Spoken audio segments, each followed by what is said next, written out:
न प्राणिति येन प्राणः प्रणीयते तदेव ब्रह्म त्वं विद्धि नेदं यदिदमुपासते इति प्रथमः खण्डः।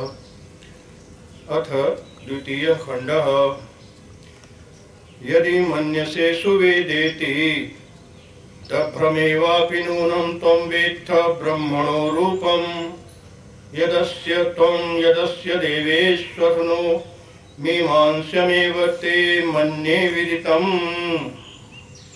नाहं मन्ये सुवेदेति नो न वेदेति वेद च यो नस्तद्वेद तद्वेद नो न वेदेति वेद च यस्य मतं तस्य मतं मतं यस्य न वेदसः अविज्ञातं विजानताम् विज्ञातम् अविजानताम् प्रतिबोधविदितं मतममृतत्वं हि विन्दते आत्मना विन्दते वीर्यं विद्यया विन्दते अमृतम् इह चेदवेदे तत् सत्यमस्ति न चेदिहा वेदीन् महती विनष्टिः भूतेषु भूतेषु विचित्य धीराः प्रेत्यास्माद् लोकादमृता भवन्ति। ओम इति द्वितीयः खण्डः। ओम पूर्णमदः पूर्णमिदं पूर्णात् पूर्णमुदच्यते पूर्णस्य पूर्णमादाय पूर्णमेवावशिष्यते। ओम शांति शांति शांतिः। शंकरं शंकराचार्यं केशवं बादरायणं सूत्रभाष्य कृतौ वन्दे भगवन्तौ पुनः पुनः। ईश्वरो गुरुरात्मेति मूर्तिभेद विभागिने व्योमवद्व्याप्तदेहाय दक्षिणामूर्तये नमः। ओम शांति शांति शांतिः।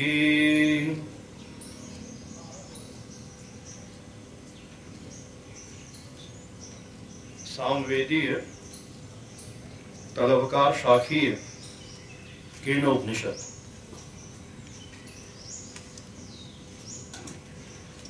सामवेद की जैमिनी ब्राह्मण के अंतर्गत तलवकार शाखा में ये उपनिषद आई है, केनोपनिषद। उस शाखा का ये 9वां अध्याय है, 9वां। इससे पहले 8 अध्यायों के अंतर्गत कर्म और उपासना का वर्णन हुआ। तो संपूर्ण कर्मों का प्रतिपादन इससे पहले हो चुका है और सारे कर्मों की आश्रयभूत जो प्राण है उसकी उपासना और कर्म के अंगभूत साम की उपासना का वर्णन इससे पहले किया जा चुका है। तो ये सारे कर्म और सारी उपासनाएं जब सम्यक प्रकार से भली भांति अच्छी तरह से की जाती हैं, वो भी निष्काम भाव से, तो इसका फल होता है मुमुक्षु के अंतःकरण की शुद्धि। कर्म और उपासना यदि निष्काम भाव से किया जाएगा तो उसका एकमात्र फल है अंतःकरण की शुद्धि। अंतःकरण शुद्ध हो जाता है। और यदि सकाम भाव से करेगा तो उसका फल श्रुति ने बतलाया है, जैसा भगवान श्री कृष्ण भी गीता में बतलाते हैं। शुक्ल कृष्णे गति हेते जगतः शाश्वते मते एकया याति अनावृत्तिम अन्यया आवर्तते पुनः। 2 मार्ग हैं। तो स्रोत स्मार्ट जितने कर्म हैं उनके यदि सकाम भाव से किए जाएंगे तो उनके द्वारा दक्षिण मार्ग की प्राप्ति जहाँ से कि लौट के आना पड़ता है। दक्षिण मार्ग मतलब स्वर्ग का मार्ग, और दूसरा है उत्तरायण का मार्ग, उत्तर मार्ग, शुक्ल मार्ग, वहाँ से जाके फिर आना नहीं पड़ता है, उससे वो ब्रह्मलोक चला जाता है उपासना के फलस्वरूप। इसके अलावा जो मनमानी स्वच्छंद वृत्ति से आचरण करता है, शास्त्र के अनुसार व्यवहार आचरण नहीं करता है, वो अधोगति को प्राप्त करता है। श्रुति कहती है तानि इमानि क्षुद्राणि अस्कृत आवर्तीनि भूतानि भवन्ति जायस्व म्रियस्व इति तृतीय स्थानम। मरो और जियो, बार बार आवर्तन करने वाले जीव होते हैं, ये उनके लिए तीसरा मार्ग है। तो चाहे इस जन्म में चाहे पूर्व जन्म में किए हुए जो कर्म हैं, उन कर्मों के संस्कार विशेष से जो साध्य साधन के संबंध में विरक्त हो गया है, ऐसा जो विशुद्ध चित्त निष्काम पुरुष है, उसको ही प्रत्यगात्म विषयक जिज्ञासा होती है। आत्मा के बारे में जानने की जिज्ञासा उसी को होती है जो सभी अनित्य साध्य साधन संबंधों से विरक्त है। कल हमने एक श्लोक बताया था मुंडक का, परीक्ष लोकान कर्म चितान ब्राह्मणों निर्वेद माया नास्त्य कृतः कृतेन तद विज्ञानार्थम स गुरुमेवा विगच्छेत समित पाणी श्रोत्रियम ब्रह्मनिष्ठम। फिर वो श्रोत्रिय ब्रह्मनिष्ठ गुरु के पास अपनी जिज्ञासा लेके जाता है। यही बात केनेशितम इत्यादि श्रुति के द्वारा प्रश्नोत्तर रूप में दिखलाया गया है। कठोपनिषद में भी मंत्र आता है परांची खानी वितरणित स्वयंभूष तस्मात् परां पश्यति नान्तरात्मन कश्चित् धीर प्रत्यगात्मानं ऐच्छत् आवृत्य चक्षुर अमृतत्वम इच्छन्। स्वयंभू परमात्मा ने इंद्रियों को बहिर्मुख बना करके जैसे उनकी हिंसा ही कर दी। अब इंद्रियां बहिर्मुख होती हैं, इसीलिए इंद्रियां बाहर की ओर ही देखती हैं, अंतरात्मा को नहीं देखती। लेकिन कश्चित् धीर, कोई धीर पुरुष, कोई बुद्धिमान, धीर का अर्थ धैर्यवान भी होता है, धीर का अर्थ धी माने बुद्धि, बुद्धिमान भी होता है। तो अमृतत्वम इच्छन, कोई बुद्धिमान पुरुष अमरता की इच्छा करता हुआ, अमरत्व की इच्छा करके अपनी इंद्रियों की बहिर्मुखता को रोक करके, इंद्रियों को अंतर्मुख बना करके प्रत्यगात्मा का साक्षात्कार करता है, दर्शन करता है। तो इस प्रकार से जो विरक्त पुरुष है, मतलब कर्म और उपासना से निष्काम भाव से करके जो इसका अंतःकरण शुद्ध हो गया है, ऐसे विरक्त पुरुष को उसी में केवल क्षमता होती है आत्मा के बारे में सुनने की, जानने की, समझने की, मनन करने की, अन्यथा नहीं हो सकती है। श्रवण मनन और फिर साक्षात करने की क्षमता उसी में होती है, दूसरा कोई उपाय भी नहीं है। अंतःकरण की शुद्धि परम आवश्यक है। हम जितने साधन करते हैं, इन सभी साधनों का फल क्या है? अंतःकरण की शुद्धि। क्योंकि अंतःकरण की शुद्धि हो गई तो ज्ञान का अवतरण अवश्य होगा, ज्ञान की बात में रुचि भी होगी और फिर उसको जानेगा भी वो गुरु की कृपा से।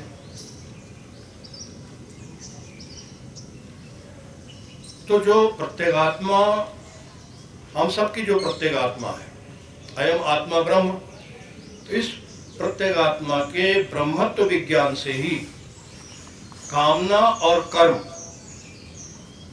की प्रवृत्ति का कारण जो संसार है, अथवा कहिए संसार का बीजभूत जो अज्ञान है, अज्ञान के कारण से ही कामना और कामना के कारण से कर्म। यदि अज्ञान दूर हो जाए तो कामना खत्म हो जाएगी, कर्म भी समाप्त हो जाएंगे। कर्म की हो ही स्वरूप ही चीने, मानस में कहा। स्वरूप को जब अपने आत्म स्वरूप को जान लेता है तो उससे फिर कर्म नहीं हो सकता है। तो संसार की कारणभूत जो अविद्या है वो निवृत्त हो जाती है। जैसा कि ईशावास्य उपनिषद में कहा है, तत्र को मोह कह शोक एकत्वमनु पश्यतः। जब एकत्व को देख लिया, ऐसे पुरुष में मोह और शोक नहीं हो सकता है। तरत शोकम आत्मविद, चांदोग्य में कहा आत्मज्ञानी शोक को पार कर जाता है। भिद्यते हृदय ग्रंथि छिद्यन्ते सर्व संशया क्षीयन्ते चास्य कर्माणि तस्मिन् दृष्टे परावरे। ये मुंडक में कहा है, उस परावर को देख लेने पर हृदय की ग्रंथि टूट जाती है, सारे संदेह नष्ट हो जाते हैं, सारे कर्म क्षीण हो जाते हैं। ज्ञानाग्निदग्ध कर्माणम तमाहु पंडितम बुधा, गीता में भगवान श्री कृष्ण ने कहा है। तो इस प्रकार का जो एक अधिकारी मुमुक्षु है, वो आत्मलोक चूंकि नित्य है, इसीलिए उसकी प्राप्ति में केवल अज्ञान ही बाधक है। तो अविद्या निवृत्ति के अलावा उस आत्मा के प्राप्ति में कोई अवरोध, कोई दूसरा उपाय नहीं है, और अविद्या ही केवल उसमें रुकावट है। अज्ञान को दूर करना और किसी साधन से प्राप्त होने योग्य नहीं है। इसीलिए आत्मा और ब्रह्म के एकत्व ज्ञान पूर्वक सभी प्रकार की तृष्णाओं का त्याग मुमुक्षु को करना ही चाहिए।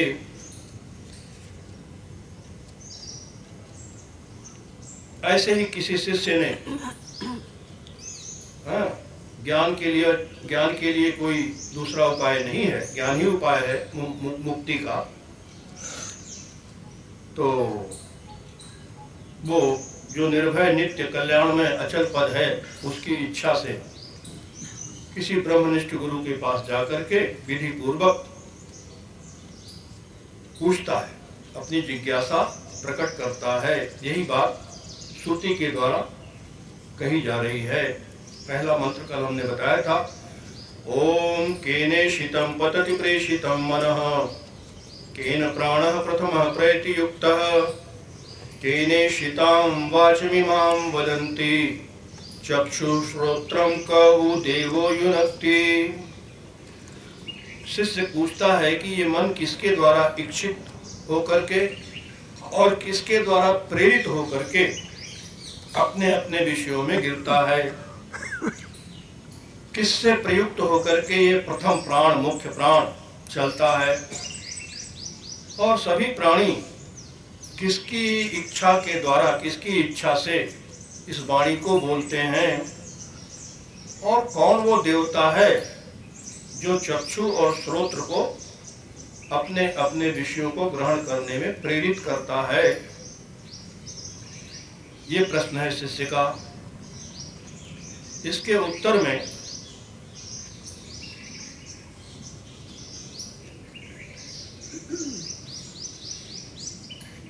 आचार्य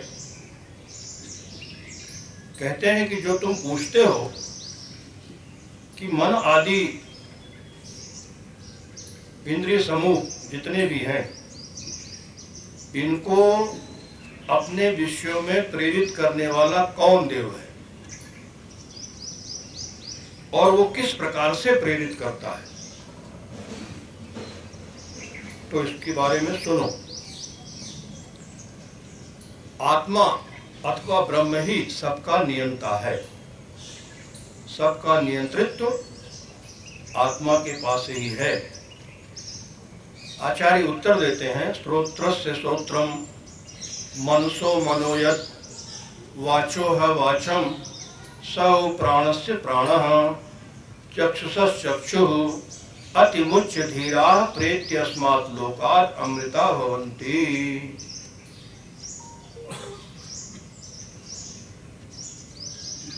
जब किसी उपदेश में फलश्रुति बतला दी जाती है ना, तो उपदेश वही समाप्त हो जाता है, पूर्णता हो जाती है उपदेश की। यहाँ दूसरे ही मंत्र में फल बता दिया, प्रेत्य अस्मात् लोकात् अमृता भवन्ति।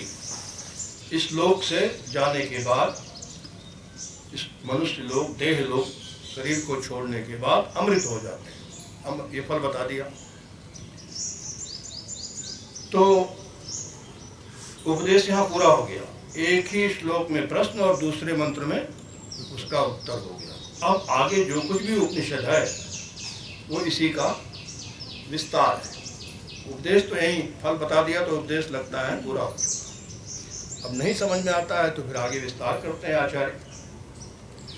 आचार्य कहते हैं कि श्रोत्र से श्रोत्रम, जो श्रोत्र का श्रोत्र है, मनसो मनोयत, जो मन का भी मन है,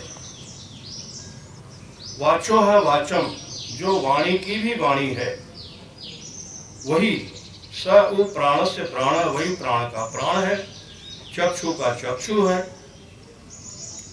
और ऐसा जान करके धीर पुरुष, बुद्धिमान व्यक्ति इस संसार से मुक्त होकर के इस लोक से जाकर के अमर हो जाते हैं। तो हम लोग जानते हैं जिससे हम लोग श्रवण करते हैं उसी को श्रोत्र कहते हैं। कान मतलब शब्द के श्रवण में साधन क्या है? कान। शब्द की अभिव्यंजक जो इंद्रिय है उसको कहते हैं श्रोत्र। तो उस श्रोत्र का भी वह श्रोत्र है जिसके बारे में तुमने पूछा है। चक्षुषस चक्षु, श्रोत्रम चक्षु का उ देवो युनक्ति। इस श्रोत्र और चक्षु को कौन देवता नियुक्त करता है? तो प्रेरक कौन है इसका? उसको किसी प्रकार से कोई भी विशेष रूप से नहीं जान सकता।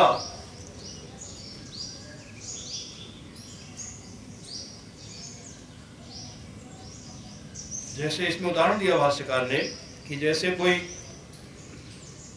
फसल काटते हैं ना, दराती लेकर के कोई व्यक्ति जाता है, फसल काटता है, तो किसी ने पूछा भाई इस फसल को किसने काटा? तो बोले वो जो आदमी जा रहा है जिसके हाथ में दराती है उसने काटा। तो ऐसा करके आप कौन नियुक्त करता है, कौन देवता है, ऐसा विशेष रूप से नहीं बतलाया जा सकता उसके बारे में। इसीलिए लक्षणा से आचार्य उपदेश करते हैं, क्योंकि खेत काटने वाले के समान यहाँ श्रोत्रादि का जितनी इंद्रियां हैं इन सब का अपने अपने व्यापार में विशिष्ट कोई प्रयोक्ता ज्ञात नहीं होता है।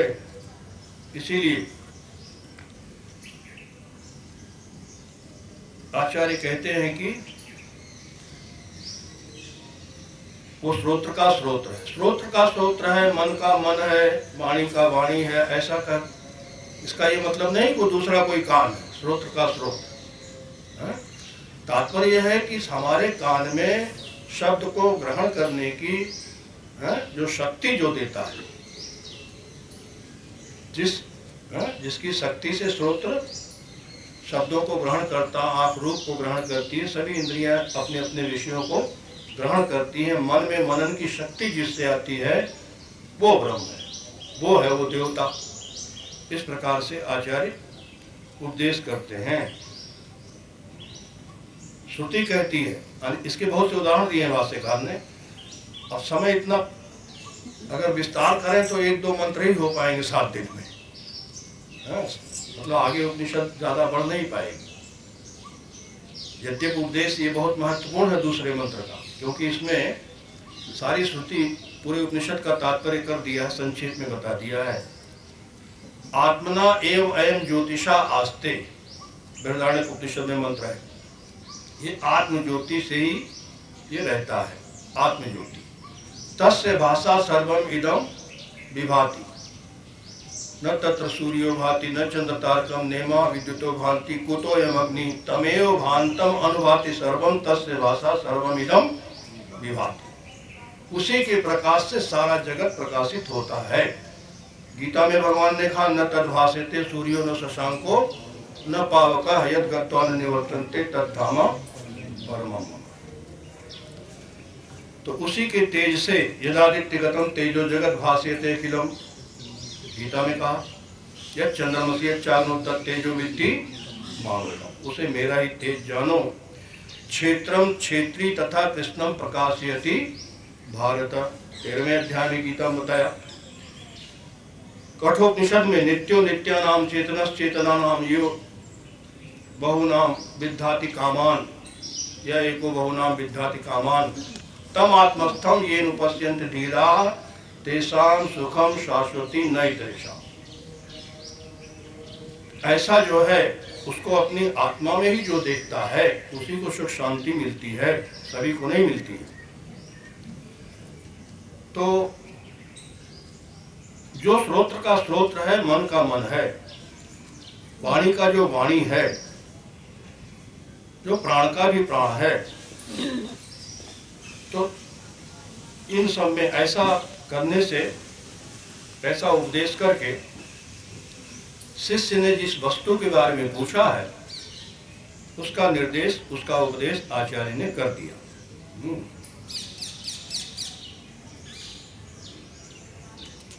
अब चक्षु का चक्षु, श्रोत्र का श्रोत्र, मतलब रूप को प्रकाशित करने वाली चक्षु,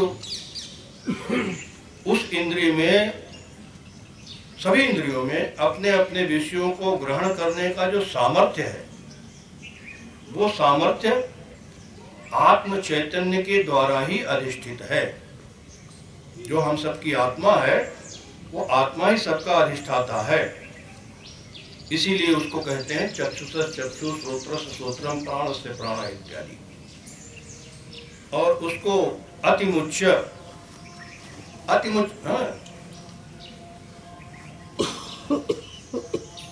अतिमुच्य धीरा। अतिमुच्य का क्या अर्थ है? अतिमुच्य का अर्थ भाष्यकार ने किया श्रोत्रादि आत्मभावम परित्यज्य। ये श्रोत्र आदि जो हैं, जितनी इंद्रियां हैं, मन है, इन सब में आत्मभाव का परित्याग करके, ये अतिमुच्य का अर्थ है। ये सब आत्मा नहीं है।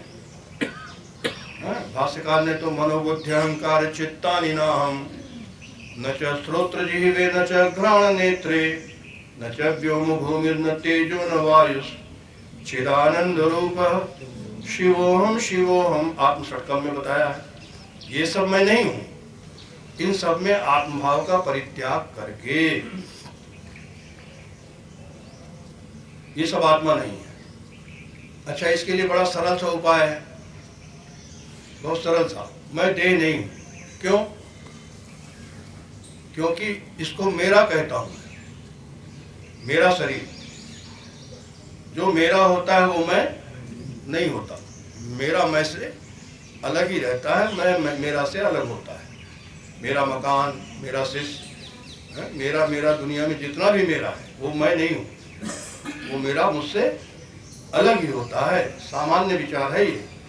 इससे ही आप समझ सकते हैं, जब आप शरीर को मेरा कहते हैं तो इसका मतलब है आप शरीर नहीं है, शरीर से भिन्न है। अब वो शरीर से भिन्न आप कौन है तो फिर खोजना पड़ेगा। लेकिन पहले ये निश्चय तो कर लो। ये निश्चय पहले जरूरी है कि ये मैं नहीं हूँ। फिर मैं कौन हूँ वो बाद में खोज शुरू होगी। यही निश्चय नहीं है तो फिर खोज नहीं हो सकती। जो मिथ्या है उसका निश्चय पहले होना चाहिए। ये मिथ्या है, फिर सत्य क्या है। जैसे अष्टावक्र ने कहा ना, जनक ने पूछा था कि यह सत्य की वह सत्य वहाँ एक शास्त्रार्थ होता है। उन्होंने कहा न यह सत्य है, मतलब यह जागृत, न वह सत्य है वो सपना जो देखा था उन्होंने। तो जनक ने पूछा महाराज फिर सत्य क्या है। अष्टावक्र बहुत तेज नाराज हो गया। मूर्ख जनक, मूर्ख कहता है जनक, 12 वर्ष का बालक, सत्य के बारे में ऐसे प्रश्न किया जाता है। जनक सावधान हो गए, खड़े हो गए। महाराज क्षमा, आइए मेरे आसन पे विराजिए। मतलब सत्य के बारे में प्रश्न इस तरह होता है जो प्रणिपात करके तद विधि प्रणिपात है न पर प्रश्न सेवया इत्यादि विधि है। ऐसे थोड़े सिंहासन पे बैठ के पूछ रहे हो सत्य क्या है। तो सत्य को जानना है तो अष्टावक्र जी ने कहा हमारे पास आओ, अमुक जंगल में अमुक स्थान पे मेरी कुटिया है, वहाँ आओ। जनक को रात भर नींद नहीं आई, सुबह ही पहुंच गए। 3 बजे उठ के घोड़े से चल दिए। सुबह उठते ही महाराज के दर्शन। जनक ज्ञानी थे ऐसा नहीं, लेकिन ज्ञान की चर्चा में उनको रुचि रहती थी हमेशा, इसलिए बड़े बड़े विद्वानों के पास जाया करते थे, बुलाया करते थे, सम्मेलन करते थे हमेशा। तो यहाँ तात्पर्य है अतिमुच्च धीराः, श्रोत्रादि जितनी इंद्रियां हैं इनमें आत्माओं का परित्याग करके फिर, और जो ऐसा परित्याग कर पाता है उसी को श्रुति कह रही धीरा, वही धीर है जो श्रोत्रादि इंद्रियों में, देह इत्यादि में, चाहे स्थूल हो चाहे सूक्ष्म हो, सभी शरीरों में आत्मभाव का परित्याग जो कर पाता है उसी को कहते हैं धीर, वही बुद्धिमान है। ये श्रोत्रादि आत्मभावं परित्यजन्ति ते धीरा, धीमन्तः, भाष्यकार ने अर्थ किया। तो प्रेत्य अस्मात् लोकात्, ऐसा जान करके, मतलब इन सभी में आत्मभाव का परित्याग करके, अतिमोचन करके, धीर पुरुष जो है वो इस लोक से विरक्त होकर के, मतलब संपूर्ण ऐषणाओं से मुक्त होकर के अमरण धर्मा हो जाते हैं, अमृतत्व को प्राप्त कर लेते हैं। तो ये विशिष्ट बुद्धिमत्ता है, मतलब श्रोत्रादि जो है इंद्रियां, शरीर इत्यादि, इन सब में आत्मभाव का जो परित्याग करते हैं वही बुद्धिमान होते हैं। क्योंकि विशेष बुद्धिमत्ता के बगैर इनमें आत्मभाव का परित्याग नहीं हो पाता है, इसके लिए विशेष बुद्धिमत्ता चाहिए। अस्मात् लोकात् प्रेत्य, इस शरीर से अलग होकर के, यानी मर करके, मरने के बाद अमर हो जाते हैं, अमृत को प्राप्त कर लेते हैं। अब चूंकि श्रोत्र से श्रोत्रम, मनसो मनोयद, वाचो अवाचम इत्यादि का उपदेश किया आचार्य ने, तो वो जो ब्रह्म है, जो आत्मा है, वो श्रोत्रादि का श्रोत्र है। इसलिए क्योंकि ऐसी बात है, इसलिए आचार्य कहते हैं अग्नि मंत्र से, न तत्र चक्षुर गच्छति, न वाक् गच्छति, नो मनो, न विद्मो न विजानीमो, यथैतद् अनुशिष्यात्, अन्यदेव तद्विदितात् अथो अविदितात् अधि इति शुश्रूम पूर्वेषां ये नस्तद् विचक्षिरे। आत्मा का अज्ञेयत्व, मतलब आत्मा अज्ञेय है, ज्ञेय नहीं है। यद्यप ज्ञेय बोलते हैं, ज्ञेयं यत् प्रवक्ष्यामि ज्ञात्वा अमृतम् अप्नोति नाधिपत् परम ब्रह्म न सत् न सत् उच्यते, 13वें अध्याय में गीता में भगवान कहते हैं। तो जो अविद्या के कारण, अज्ञान के कारण से अज्ञात होता है, वही आत्मा जब ज्ञान से ज्ञात हो जाता है तो उसको ज्ञेय बोल देते हैं। वैसे वो ज्ञेय नहीं है, उसको ज्ञेय कहेंगे तो आत्मा को, एक आत्मा और एक आत्मा को जानने वाला दो हो जाएंगे, ज्ञेय और ज्ञाता है। ऐसा वहाँ भेद नहीं है, दो नहीं है। श्रुति को द्वैत बिल्कुल बर्दाश्त नहीं है, क्योंकि श्रुति का सिद्धांत अद्वैत है। इसीलिए आत्मा का उपदेश भी बड़ा कठिन होता है आचार्य के लिए। ये कठिनाई आचार्य यहाँ बतला रहे हैं क्योंकि वो अनिर्वचनीयत्व है उसमें, आत्मा में उसका निर्वचन नहीं किया जा सकता। फिर भी करते हैं, जो अनिर्वचनीय है उसका भी निर्वचन करते हैं, नहीं तो दूसरा कोई उपाय ही नहीं है। लेकिन करेंगे लक्षण से ही, साक्षात निर्देश नहीं कर सकते कि ये ब्रह्म है, यह ब्रह्म है। ब्रह्म न यह है न वह है, न यह है न वह है, सबका निषेध कर देते हैं। तो न तत्र चक्षुर गच्छति, कहते हैं उस ब्रह्म तक, उस आत्मा तक आंख नहीं जाती। आंख उपलक्षण हो गया सभी इंद्रियों का। वाणी भी नहीं जाती, न वाक् गच्छति, नो मनो, मन भी नहीं जाता है। फिर न वाणी जाती है, न चक्षु, न मन। तो कहते हैं न विद्मो न विजानीमो। अब जिस प्रकार से उस आत्मा के बारे में शिष्य को उपदेश किया जा सके, वो हम नहीं जानते। आचार्य कह रहे हैं न विद्मा। अब कैसे उसको वाणी से ही तो उपदेश करेंगे, वाणी से ही तो बताएंगे, लेकिन कहते हैं वहां वाणी नहीं जाती है। यतो वाचो निवर्तन्ते अप्राप्य मनसा सह, तैतृय श्रुति में आया, जहाँ से वाणी मन के सहित लौट आती है बिना उसको प्राप्त किए, तो किसी इंद्रिय की गति नहीं हो। तो शिष्य को कैसे उपदेश करें? आचार्य कहते हैं हम नहीं जानते, वो हमारी समझ में नहीं आता। न भी जानी में, वो हम समझ नहीं पा रहे हैं, कैसे हम उसका उपदेश करें ये हम नहीं जानते। तो आपने कैसे जाना गुरुजी? वो भी तो किसी ने बताया ही होगा, आपके गुरु ने। उसी प्रकार हमको भी बताइए। यथा एतद अनुशिष्या, जिस प्रकार से इस आत्म तत्व का उपदेश करें, ये हमारी समझ में चाहे सामान्य रूप से चाहे विशेष रूप से, न विद्मा न विजानीमा, मैं समझ नहीं पा रहा हूं। तो कहते हैं वो उपदेश का प्रकार यही है कि अन्यद एव तद विदिता, वह विदित से अन्य है। पहला उपदेश विदित से, विदित माने ज्ञात, उससे वो अन्य है। मतलब जो कुछ भी ज्ञात है वो ब्रह्म नहीं है, वो आत्मा नहीं। विदित माने व्यक्त, विदित माने ज्ञात, विदित माने कार्य। जो व्यक्त है, जो ज्ञात है, जो विदित है, जो कार्य रूप है, उससे वह अन्य है।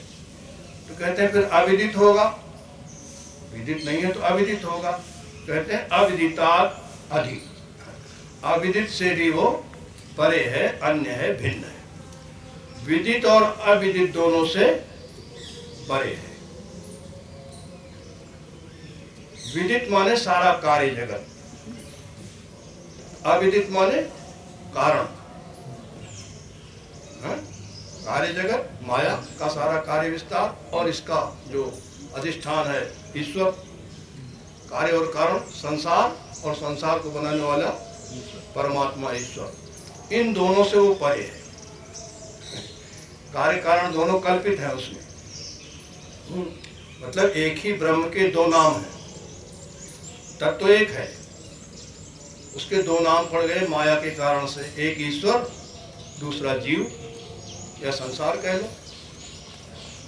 जीव पूरे संसार का नमूना है, सैंपल, क्योंकि जो कुछ इस शरीर में है, जीव में है, वही सारे संसार में है। तो एक ही सिक्के के जैसे दो पहलू होते हैं ना, हेड टेल, ऐसे ही एक ही ब्रह्म के दो नाम है। सिक्का तो एक ही है, ब्रह्म एक ही है, उसके दो नाम पड़ गए ईश्वर और जीव। जीव कार्य है, ईश्वर कारण है। जीव विदित है, ईश्वर अविदित है। जीव व्यक्त है, ईश्वर अव्यक्त है। जीव ज्ञात है, ईश्वर अज्ञात है। तो ज्ञात अज्ञात, विदित अविदित, व्यक्त अव्यक्त, कार्य और कारण, इन दोनों से जो परे है। अब आप विचार करो, अथो अविदितात् अधिक, अन्य देव तद विदितात् अथो अविदितात् अधिक, वो विदित से अन्य है और अविदित से भी परे है। इति सुश्रुम पूर्वेशाम ये नस्तद व्याच चक्षिरे। आचार्य कहते हैं कि ऐसा हमने सुना है, उस आत्मा के बारे में ऐसा उपदेश हमने सुना है। किससे? पूर्वेशाम, गुरु नाम आचार्याणाम, अपने पूर्वजों से, अपने गुरुओं से हमने उसके बारे में ऐसा ही उपदेश सुना है। ये नस्तद व्याच चक्षिरे, जिन आचार्यों ने, जिन गुरुओं ने हमारे प्रति उस आत्मा का उपदेश किया था, उसका व्याख्यान किया था, ऐसे पूर्व पुरुषों से, पूर्वजों से हमने अपने आचार्यों से, गुरुओं से ऐसा ही सुना है। तो न तत्र चक्षुर गच्छति, उस ब्रह्म में नेत्रेंद्र नहीं जाती है, क्योंकि अपने में ही अपनी गति संभव नहीं होती है। अपने में आप कैसे आए? बोले अपने कंधे पे चढ़ के। ऐसा हो सकता है क्या? अपने कंधे पे स्वयं ही कोई चढ़ सकता है? स्वयं में स्वयं की गति नहीं होती है। आंख अपने को देख सकती है? ये आंख जो सारी दुनिया को देख रही है, ये स्वयं को देख रही है? आंख स्वयं को नहीं देख पाती है, आंख देखती है सबके। और न वाणी ही वहां पहुंचती है।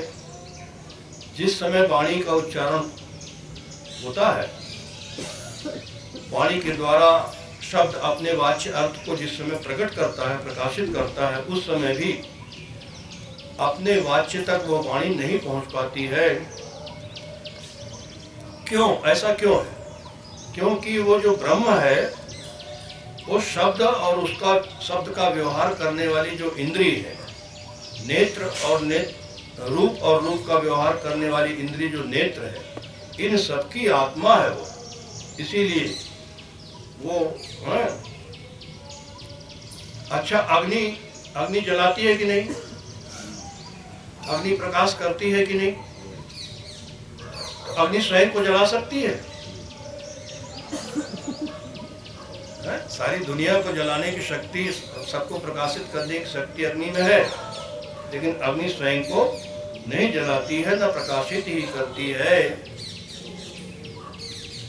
तो क्योंकि वो उसकी आत्मा है। और हम देखते हैं कि किसी भी वस्तु का ज्ञान इंद्रिय और मन के द्वारा ही हुआ करता है, और इंद्रिय और मन का विषय नहीं है वो आत्मा, इंद्रिय मन का अविषय है। इसीलिए हम नहीं जानते हैं कि वो ब्रह्म ऐसा है। ऐसा कह करके हम नहीं बता सकते। आचार्य खुद कह रहे हैं, गुरु कि वो ऐसा है कि वैसा है, उसके बारे में हम कुछ कहें, वो जैसा है वैसा है, तो उसके बाद हम कैसे बताएं? तो जिस प्रकार से उसका अनुशासन किया जाए, शिष्य के प्रति जिस प्रकार से उसका उपदेश किया जाए, ये हम नहीं जानते।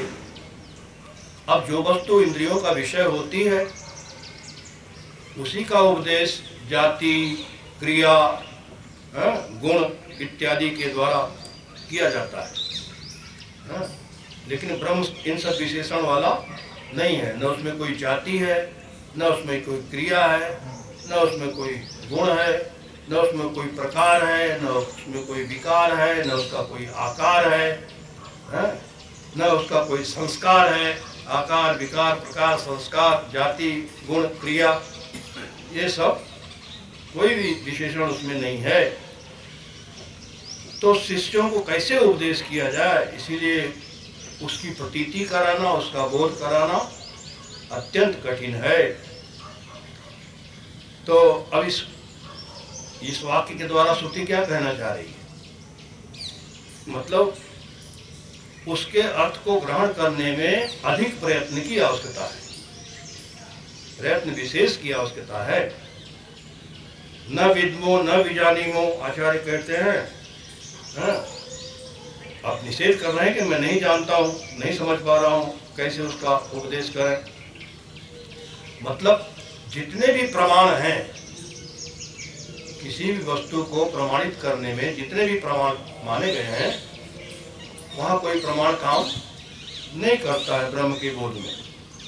प्रत्यक्ष आदि, प्रत्यक्ष है, अनुमान है, उपमान है, अर्थापत्ति है, अनुपलब्धि है, ये सारे प्रमाण फेल हो जाते हैं। किस प्रमाण से समझाएं, बताएं? तो एक ही प्रमाण बचता है,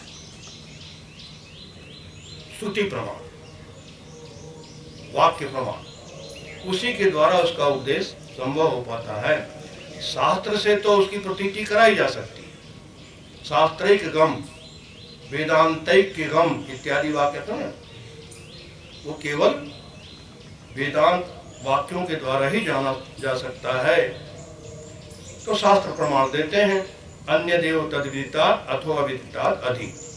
वो विदित से अन्य ही है और अविदित से भी वह परे है।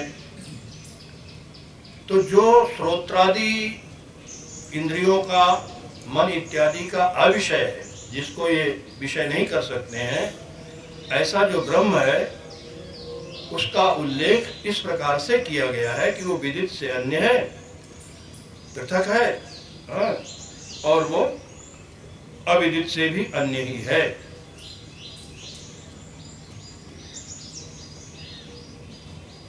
तो जो भी नाम रूपात्मक जो भी वस्तु है संसार में, वो कहीं भी हो, वो किसी न किसी को ज्ञात हो सकती है, उसी को विदित कहते हैं। और जितना सब कुछ अव्याकृत है, अविदित है,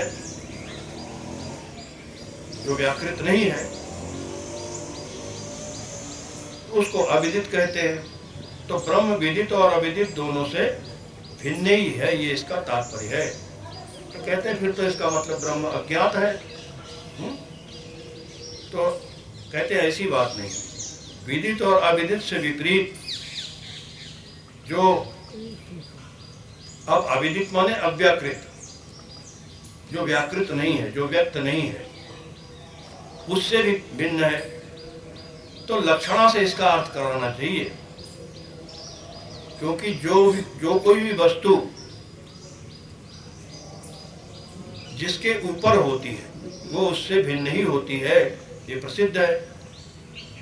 अच्छा, जो विदित है, जितना भी विदित है वो सब अल्प होता है, नाशवान होता है, दुख रूप होता है, दुखमयी होता है।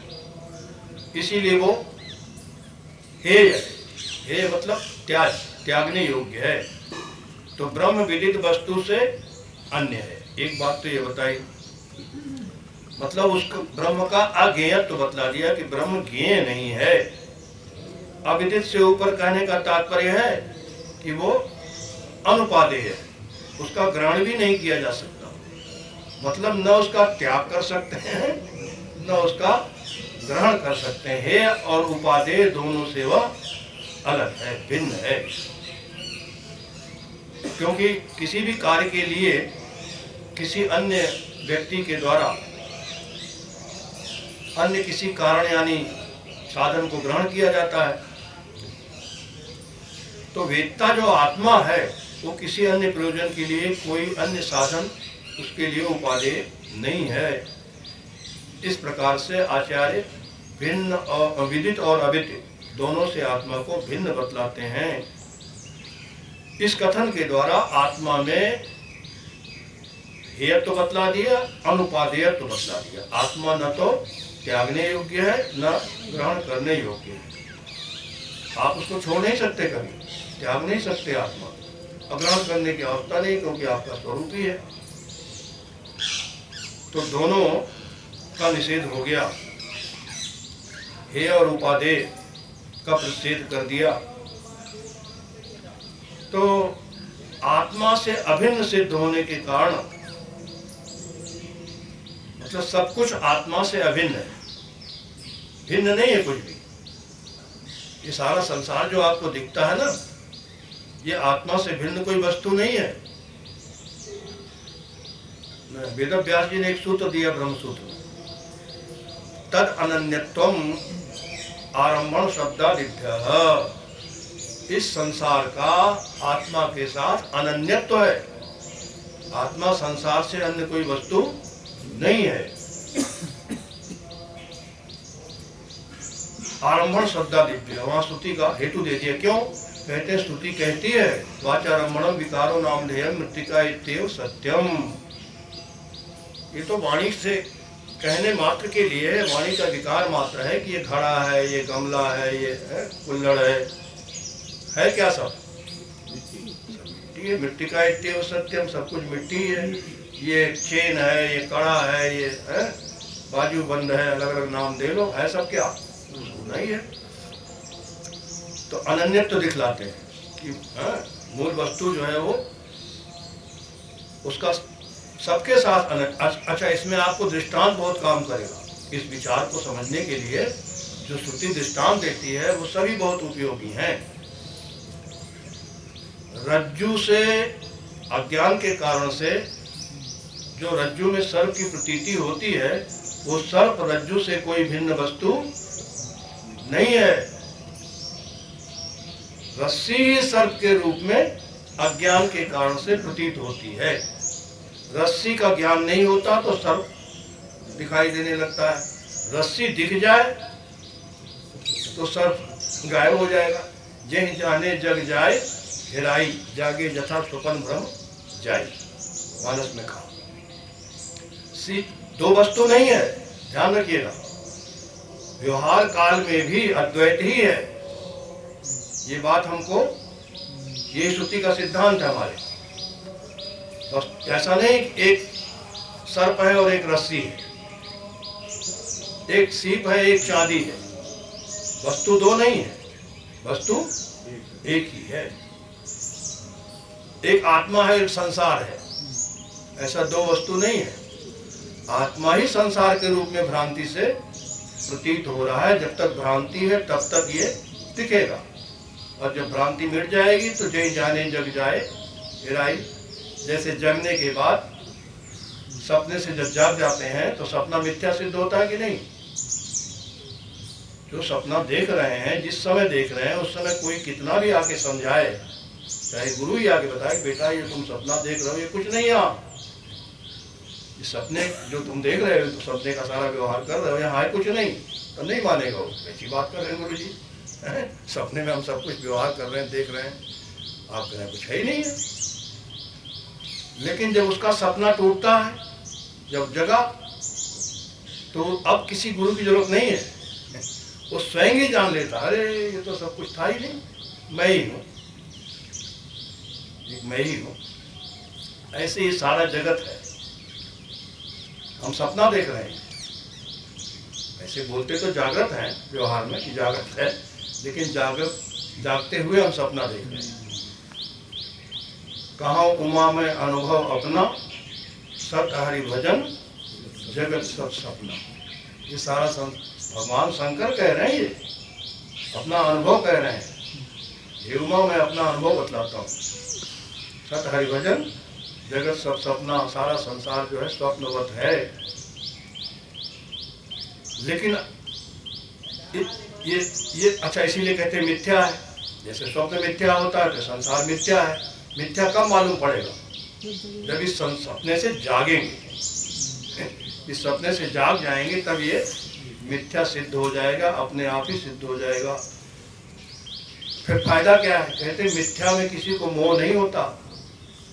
जब ये निश्चय हो जाता है कि ये मिथ्या है, उसमें किसी को मोह नहीं रह जाता। संसार को मिथ्या जान लेंगे तो संसार से मोह, तत्र को मोह सपने में दुनिया भर की चीजें लिए बैठे थे, पता नहीं क्या क्या ऐश्वर्य था, और जगह तो कोई रोता है कि मैं बर्बाद हो गया, लूट गया। तो सपना मिथ्या है, ये उसको जगते ही पता लग जाता है। तो ये विचार आचार्य यहाँ बतला रहे हैं कि विदित अविदित दोनों से भिन्न है। तात्पर्य है, अब ये विदित अविदित का अधिष्ठान कौन है? ये कार्य है, वो कारण है, ये संसार है, वो ईश्वर है, जिसने इसको बनाया है। ये दोनों कल्पना कौन कर रहा है? ये दोनों प्रकार की विदित अविदित का, व्यक्त अव्यक्त का, व्याकृत अव्याकृत का, कार्य का कारण का, इन सब का अधिष्ठान कौन? विचार करो आप। ये शिष्य ऐसा उपदेश सुन के सोच रहा ना कि दोनों से परे है वो, तो वो कौन है? मैं ही हो सकता हूँ। ईमानदारी से जब आप सोचेंगे, वो मैं, मतलब आपका मैं। अरे मैं ही तो जानता है कि ये विदित है, मैं ही तो जान रहा है कि ये अविदित है। दोनों कल्पनाओं का अधिष्ठान कौन है? मैं। अयम आत्मा ब्रह्म, ये आत्मा ही ब्रह्म है। यही इस वाक्य का अर्थ है। ये जो विदित अविदित से भिन्न बतला रहे हैं, उसका तात्पर्य यही है। और वो आत्मा जो है अपात पापमा, वो सभी प्रकार के पाप से रहित है। यद साक्षात अपरोक्षात ब्रह्म, जो साक्षात अपरोक्ष रूप से ब्रह्म ही आत्मा, या आत्मा सर्वांतर, जो आत्मा सर्वांतर है, सबसे भीतर। ये अनेक प्रकार की श्रुतियां इसी बात का उपदेश करती हैं। तो इस प्रकार से जो आत्मा है, सर्वात्मा, सभी की आत्मा, आत्मा एक ही है। ऐसा मत समझिए एक अलग अलग आत्मा है। जिस आत्मा को ब्रह्म कह रही श्रुति, अयम आत्मा ब्रह्म, तो ब्रह्म ढेर सारे हैं क्या? वो एक ही है। क्षेत्र अलग अलग है, शरीर अलग अलग है, उपाधि अलग अलग है, आत्मा अलग अलग नहीं है। वो सभी उपाधियों में अव्यक्त हो रहा है, वो अलग अलग नहीं हो गया। गीता के 13वें अध्याय में भगवान श्री कृष्ण कहते हैं, क्षेत्रज्ञं चापि माम विद्धि सर्व क्षेत्रेषु भारत। सभी क्षेत्रों में, सभी शरीरों में, सभी उपाधियों में क्षेत्रज्ञ मैं, एक ही क्षेत्रज्ञ।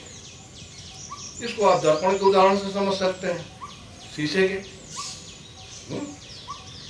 एक शीशा है, आप सामने खड़े हैं तो आप एक हैं, एक ही प्रतिबिंब दिख रहा है ना आपको अपना। शीशे को तोड़ दीजिए आप, हजारों टुकड़े हो गए, सैकड़ों टुकड़े हो गए, तो जितने टुकड़े उतने प्रतिबिंब आपको दिखेंगे नहीं, अपना ही एक ही का प्रतिबिंब। शीशे के जितने टुकड़े हो जाएंगे, सब में छोटा टुकड़ा है तो छोटा प्रतिबिंब, बड़ा टुकड़ा है तो बड़ा प्रतिबिंब आपको दिखाई देगा। बिंब नहीं छोटा बड़ा हो रहा है, प्रतिबिंब ही छोटा बड़ा उपाधि के कारण से दिखता है। तो भगवान श्री भाष्यकार ने वहां कहा, ब्रह्मादि स्तंभ पर्यंतेषु सर्वेषु भूतेषु सर्व क्षेत्रेषु। तो सभी क्षेत्रों मतलब ब्रह्मा से, चींटी से लेके ब्रह्मा पर्यंत, सृष्टिकर्ता ब्रह्मा, सब यहाँ तक सब में क्षेत्रज्ञ मैं भगवान। ऐसा नहीं कि चींटी में छोटा सा आत्मा है और ब्रह्मा जी में बहुत बड़ा आत्मा है। आत्मा तो जैसा है वैसा ही है। वो समम समम सर्वेषु भूतेषु तिष्ठन्तं परमेश्वरम विनश्यसु अनश्यन्तं यः पश्यति स पश्यति। 13वें अध्याय में ही आया। वो सम है, निर्दोषम ही समम ब्रह्म। गीता, ब्रह्म निर्दोष है, सम है। अब उसको जो इस प्रकार से सब में सम देखता है, जानता है, वही जो दिख रहा है ये तो नाशवान है। जो कुछ भी दृश्य, विनश्यसु अविनश्यन्तम, सभी विनाशील में जो एक अविनाशी है, जो सम रूप से सब में विद्यमान है, उसको जो देखता है उसकी आंख ठीक है। बाकी तो सब क्या कहें तो बुरा लगेगा। उसी की आंख ठीक ठाक है, वो ठीक, भगवान बोल रहे हैं, या पश्यति स पश्यति, वही देखता है। यो माम, अभी 6वें अध्याय का पाठ आज कर रहे थे, यो माम पश्यति सर्वत्र सर्वं च मयि पश्यति तस्याहं न प्रणश्यामि स च मे न प्रणश्यति। सर्वभूतस्थम आत्मानम, सभी भूतों में स्थित जो अपनी आत्मा को देखता है। सर्वभूतानि च आत्मनि ईक्षते योग युक्त आत्मा सर्वत्र समदर्शना। उसी 29वां श्लोक।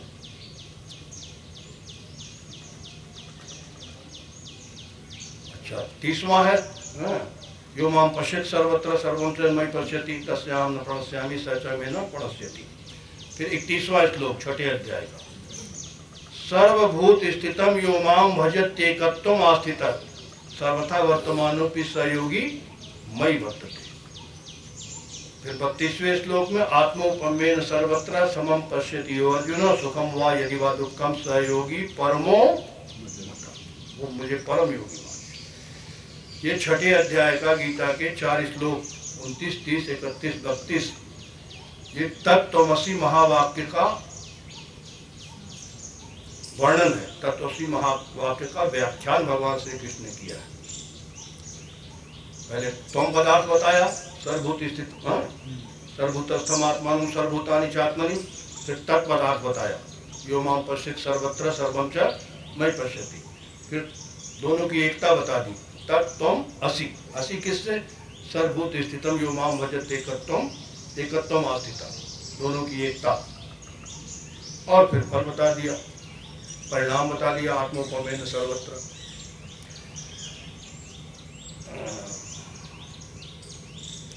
इसीलिए शास्त्र को बहुत सावधानी से सुनने की जरूरत होती है। श्रवण के लिए, इसलिए श्रवण का अधिकारी भी सबको नहीं माना गया है।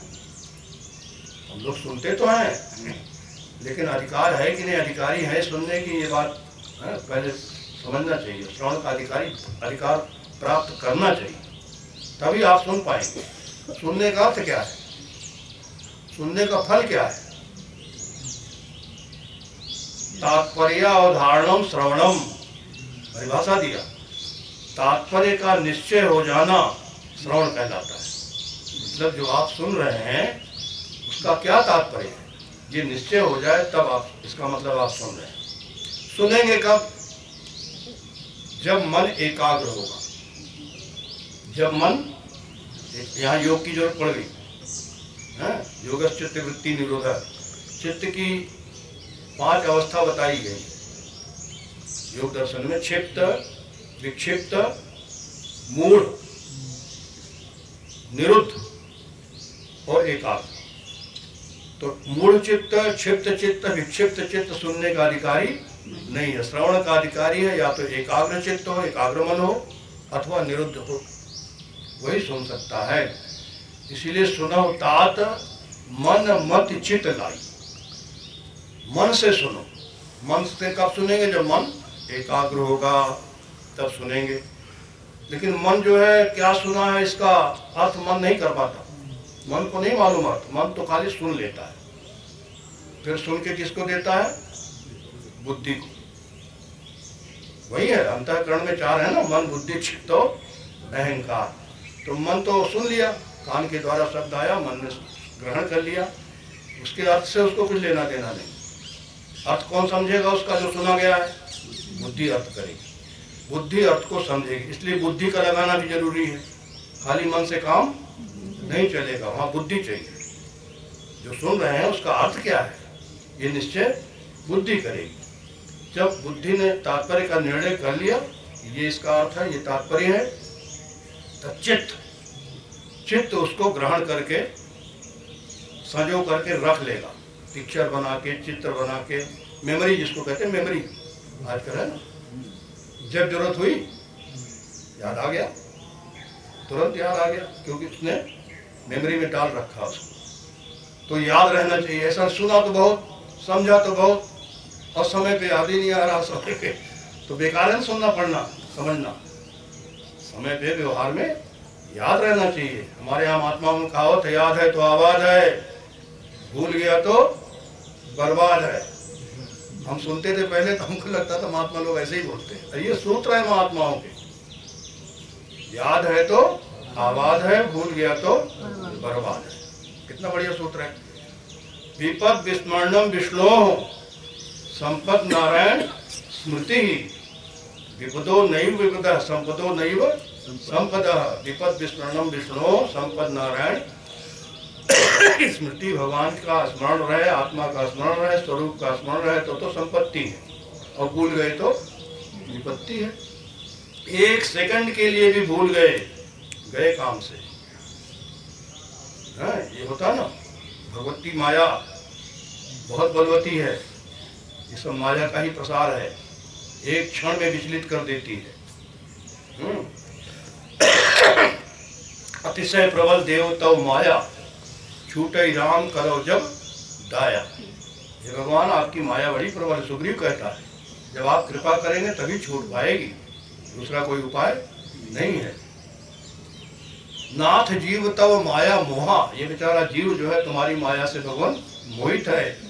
सो निस्तरय तुम्हारी शोभा, आपकी कृपा से, आपके अनुग्रह से इस माया से उपार हो सकता है। गीता में भगवान कहते हैं, दैवी हेषा गुणमयी मम माया दुरत्यया माम एव ये प्रपद्यन्ते, माम एव, जो मेरा ही आश्रय लेते हैं, मेरी शरण में आ जाते हैं, माया में ताम तरंति ते, वही इस माया से पार पाते हैं, दूसरा कोई उपाय नहीं है। हम अपने सामर्थ्य से, पौरुष से नहीं पाते। इसीलिए तो भक्ति का, भगवान की भक्ति का क्यों आवश्यक है? क्योंकि बिना भगवत अनुग्रह के माया से पार नहीं जा पाएंगे, तो आवश्यक है ये। स्वरूप की 1 सेकंड के लिए भी स्वरूप की विस्मृति हुई, अहंकार आया, अनात्म बुद्धि हुई, आत्माकार बुद्धि आत्मा के आकार को छोड़ करके अनात्माकार होते ही गए काम से। जैसे अब हम लोग हंसी उड़ाते हैं, बहुत हल्के में ले लेते हैं, देवर्षि नारद जी जैसे, देवर्षि नारद परम ज्ञानी परम भक्त भगवान के, वो बेचारे 1 मिनट के लिए हुआ ना, जीते वो काम अहमित मनमाही, मैंने काम को जीत लिया। जीत लिया तो बड़ी अच्छी बात है, लेकिन अहंकार उसका ठीक नहीं है। महात्मा लोग तो जीते बैठे रहते हैं, जितने महात्मा वो भी काम को जीते हैं, कामना नहीं उनमें कोई, लेकिन अहंकार करना उसका, ये तो फिर नारद जी की कैसी दुर्दशा हुई। हम लोग आज तक कथा पढ़ते हैं। जब हरि माया दूर निवारी, न तह रमा न राजकुमारी। भगवान ने जब माया खींच ली तो वो न राजकुमारी है न लक्ष्मी में, भगवान अकेले। तब नारद जी को होश आया, अरे ये तो बहुत बड़ी गलती हो गई। तो देखो क्षण भर में मुनि मन क्षोभ करें मन माही। एक सेकंड में बड़े बड़े मुनियों के मन में भी क्षोभ उत्पन्न कर देती है। इतनी प्रबल भगवान की माया है। इसलिए भगवान का आश्रय ग्रहण करके, भगवान की उपासना करके, भगवान से ये प्रार्थना, उनकी शरणों में जा करके, उनका शरण आश्रय ग्रहण करके प्रार्थना करनी चाहिए नित्य प्रति कि भगवान मुझे इस माया से, माया का ही अंश है ये अज्ञान, अविद्या, जिसको हम लोग अज्ञान अविद्या बोलते हैं ना। समष्टि में जिसको माया कहते हैं, व्यष्टि में वही अविद्या है, अज्ञान है। तो इससे पार जाने के लिए भगवत अनुग्रह आवश्यक है। तो उसके लिए हमेशा नित्य प्रति हमको रोज प्रार्थना करनी चाहिए भगवान से। अभी इस प्रसंग कहीं विराम देते हैं, शेष चर्चा कल करेंगे। ओम पूर्णमदः पूर्णमिदं पूर्णात् पूर्णमुदच्यते पूर्णस्य पूर्णमादाय पूर्णमेवावशिष्यते। ओम शांति शांति शांति।